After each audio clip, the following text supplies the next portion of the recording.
I think, I've been back for about 14 months now, 15 months, and it's been an absolute privilege to be back in South Africa, despite some of the frustrations that I think we all experience. The moment you've lived overseas for more than 6 months, if the internet is slower, you don't get deliveries, all that sort of thing. But despite all of those challenges, I strongly believe that there is a massive role to play for retailers in South Africa to really grasp the nettle in terms of the opportunity with respect to online as a whole, but particularly with respect to how we use search in our businesses and understand all of the associated pieces of information that come out of that can help us be better retailers. But before I start, I just wondered, can I get a sense in the room of who's actually in retail at the moment? Who's retailing? And who sells stuff online? Okay, so that's about, 50% or so. And the suppliers to the retail industry? Okay, so the majority of us are retailers, but it looks like a slight majority don't actually have an online presence, which is fantastic for the purposes of this presentation. One of the things that I was privileged to do when I was in the UK was work with a number of really large organizations that went through a real journey from the point where they were real bricks and mortar businesses, and take them through that process where they became very digitally orientated. But one of the occasions that I had that really brought home to me how important it is to understand detail was working with Sainsbury's. And I walked into a store with some of the management. We were invited to go and do a day with them, understand a bit more about what the executive team do on a day-to-day basis. And one of the things that they do, believe it or not, is they go on little site visits. And these are not announced. So it's a complete surprise to the store manager when they arrive, but you've got a whole bunch of executives who suddenly arrive in your store. Now, you can imagine this is pretty nerve-wracking for everybody in the store. But what was absolutely astonishing, you walk through the door, and immediately they pick up on all of the details. If there's a bit of mess on the floor, if there's a gap in the shelf, that absolutely annoys them tremendously. That means they can't sell that space.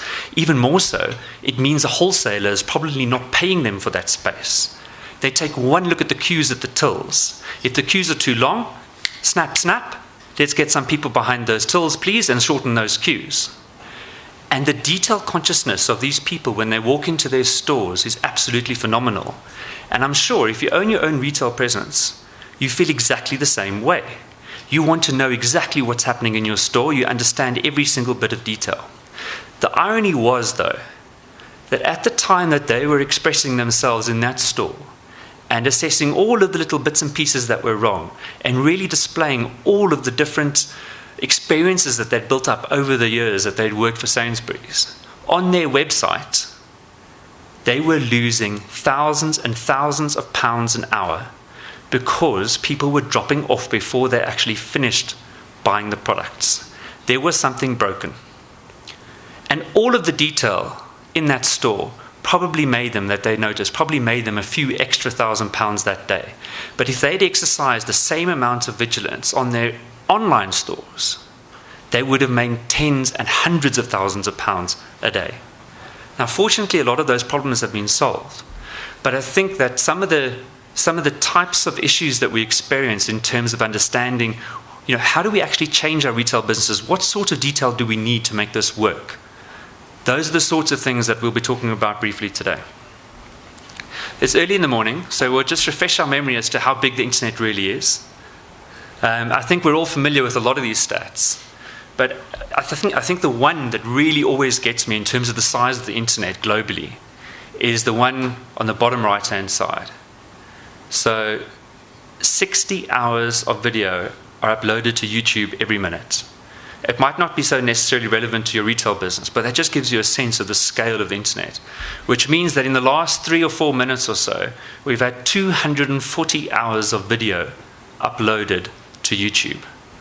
Now, who's going to watch all of that? I think there's a lot of people with too much time on their hands, that's for sure. Never mind watching it, certainly uploading it. But the internet is huge. And South Africans are adopting the internet in their droves. By last count, according to Arthur Goldstuck, there are about 8.2 million people online in South Africa, and that's a 2011 number. My sense is that that might actually be slightly conservative. If you speak to the operators about how much data is consumed, and we look at our own numbers, I suspect that's slightly higher, anything between 10 and 12 million. It's hard to put a really accurate number on it, but I still think that there's more people out there that are currently using the internet.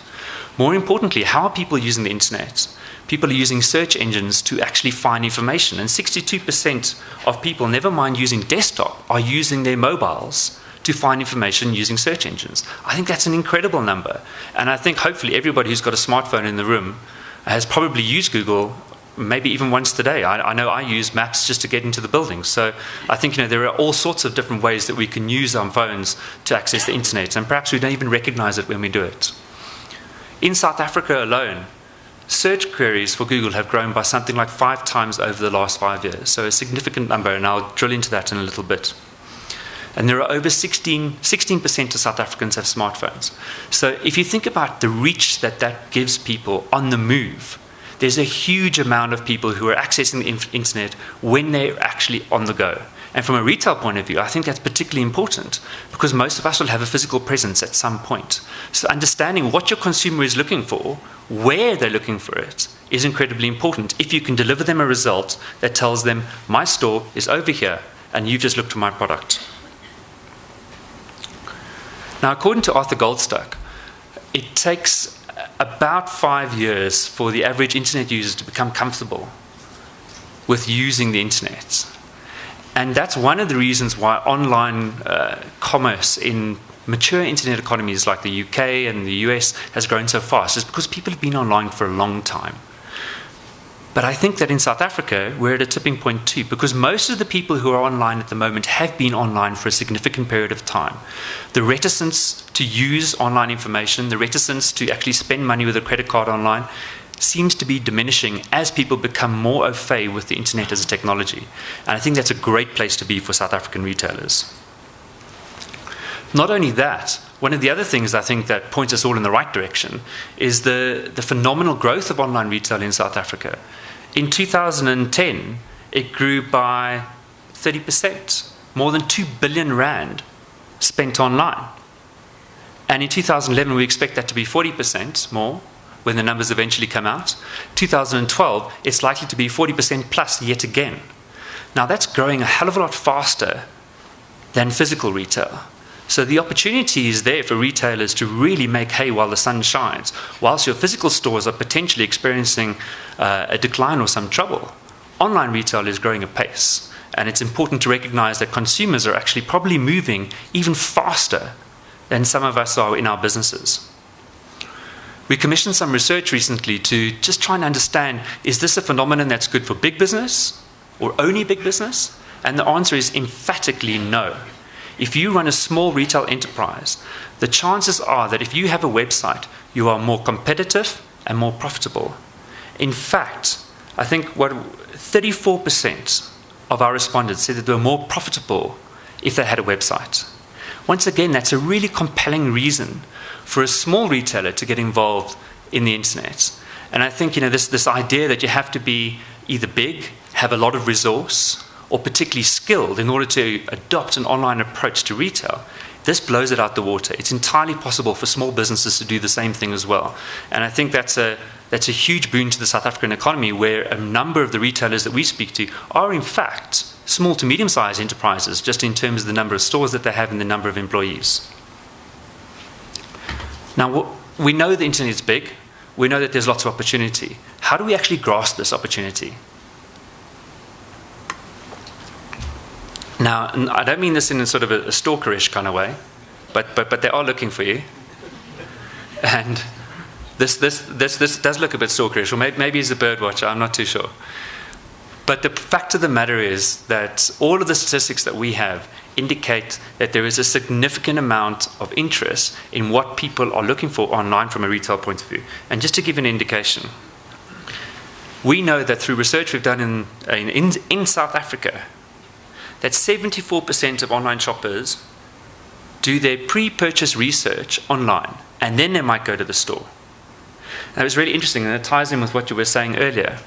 I think one of the barriers that we seem to think of in South Africa is fulfillment. Online, we think about online retail only in terms of perhaps advertising the product online and then actually delivering it to the address. That doesn't have to be the case. Half of that process can in fact happen online, and I'm sure a majority of it does. And we all have personal experience of buying big ticket items, cars, mountain bikes in my instance, houses. Where do you do your research first? Holidays. It all happens online. Now, in a lot of those instances, the conversion actually takes place offline, absolutely. But that doesn't make this an offline process. It actually means that the first half all happen online. And if you're not taking advantage of the fact that people are actually researching their purchases before they come to your store and deciding which stores to go to, you're missing out a massive opportunity, because so many people are using online to actually decide and whittle down the list of stores that they'd actually like to go to before they make the purchase. One of the things that we're privileged to have at Google is this idea that, or this notion of all of the different things that people are looking for. Now, I don't know what you were looking for, or anybody. We don't tie it down to the specific person. But we do know in aggregate what sorts of things people are looking for in South Africa. What this graph represents is all of the different terms that are related to online shopping in South Africa. And you can see how over the years, and it goes from 2006 at the bottom all the way through to 2011, how of all of those years, in 2011, the basket of searches that we use to define the online shopping market in South Africa actually grew by almost 50%. That's incredibly fast. And the most interesting thing for this graph for me is that it's actually accelerating. Look at the gap between 2011 and 2010. That is growing super fast. I expect this to grow much faster this year as internet prices continue to drop and hopefully as speeds continue to rise. Pretty importantly, we touched on mobile earlier on. Almost 100% growth in people looking for online shopping related terms on their mobile phones. And once again, look at the growth. It's absolutely stellar. This is probably not a market you wanted to be in 2009 or 2008, although people have been talking about the year of the mobile probably for the last 5 years. Perhaps last year was really the year of the mobile, because this year, if you're not on mobile, it's almost certain that you're missing an opportunity. And the stats just bear this out. The growth just talks to us and tells us that there is a huge number of people out there who are looking for our products whilst they're on the move. So if we understand that the internet is big, and we understand that from a search point of view, there are a lot of people using Google, and a lot of people using Google on their phones, a lot of people using it on their desktop, what can we actually do to take advantage of this opportunity? Probably one of the first things we can do is really try and understand our consumer. And there's a whole bunch of tools that we make available for free that enable you to do that. And I'll just highlight one for the moment because I think it brings out some interesting patterns. The first point of departure is we did some research in the UK to try and identify how many sites people go to before they actually make an online purchase. And you come up with some really complicated graphs. This graph perhaps not so complicated. So from a retail point of view, it just goes to show that there are probably 3 or 4 different sites that people go to before they decide to buy. And Google is at the center of that. Look how different this is when people are looking for a new house. Think of all of the different components of your house search. You want to know where the schools are. Perhaps you want to know how far it is from work. Perhaps you want to know, where is the nearest park? How easy is it to walk to work, potentially, depending on where you live, although perhaps not in Joburg. All of these different things. So there's a huge amount of information that you actually need to make this decision. As a result, the online journey gets incredibly complicated.